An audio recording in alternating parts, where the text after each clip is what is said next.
गोपालगंज व्यवहार न्यायालय में 9 नवंबर को लीगल सर्विस डे के रूप में मनाया जाएगा। Legal service day authority act 1987 में पास किया गया था, जिसके तहत विधिक सहायता, विधिक जागरूकता, लोक अदालत, मध्यस्थता, आर्बिट्रेशन आदि का कार्यक्रम किया जाता है।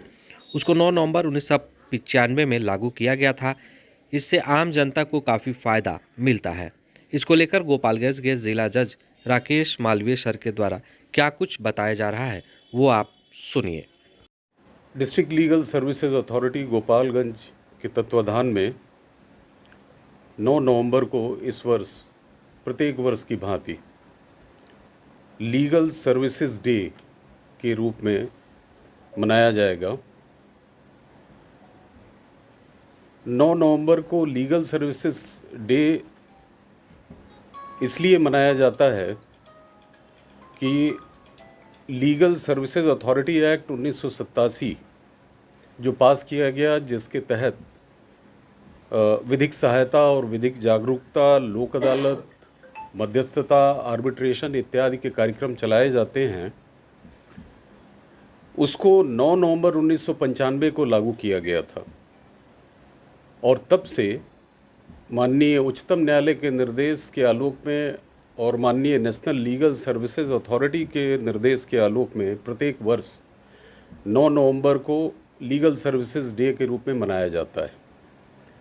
इस वर्ष भी लीगल सर्विसेज डे मनाए जाने हेतु district legal services authority Gopalganj के द्वारा तैयारियां की गई हैं।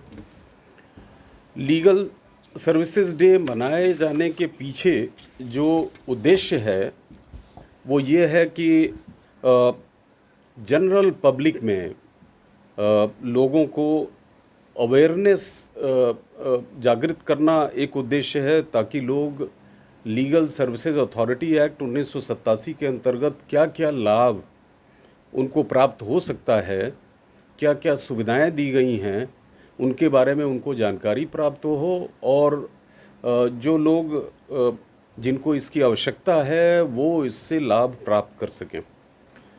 तो प्रमुख रूप से तो जन जागृति फैलाना है कि लीगल सर्विसेज अथॉरिटी एक्ट 1987 के अंतर्गत क्या उनको फ़ायदा हो सकता है। इसके अलावा जो लीगल सर्विसेज अथॉरिटी एक्ट के अंतर्गत एक प्रावधान है, वैधानिक प्रावधान है, कि जो वीकर सेक्शंस सोसाइटी के, हमारे समाज के जो वीकर सेक्शंस हैं, उनको फ्री लीगल एड का प्रावधान है।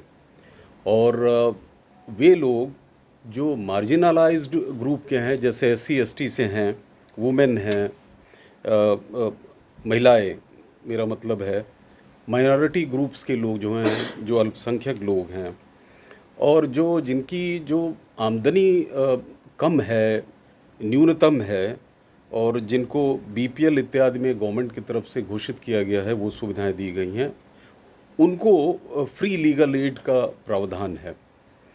उसके अलावा जो आपराधिक कृत्यों के जो विक्टिम हैं, उनके लिए जो विक्टिम कंपनसेशन स्कीम के तहत वैधानिक कंपनसेशन का प्रावधान है, उसका लाभ उन विक्टिम्स को प्राप्त हो, इसकी भी जागृति फैलाना एक उद्देश्य है।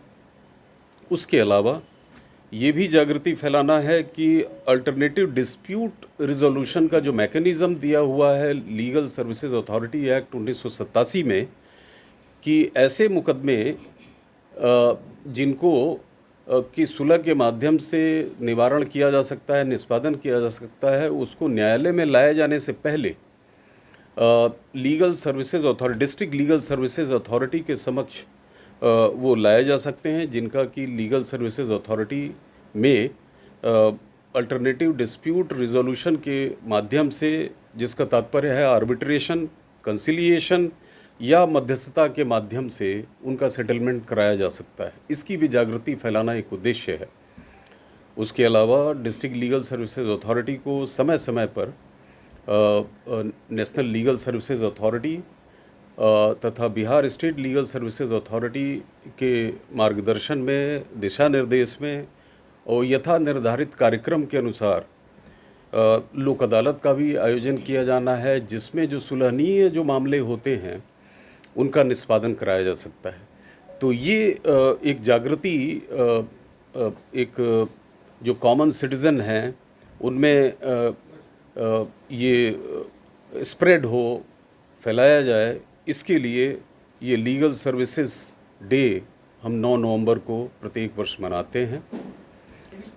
लाइक शेयर सब्सक्राइब ज़रूर करें। धन्यवाद।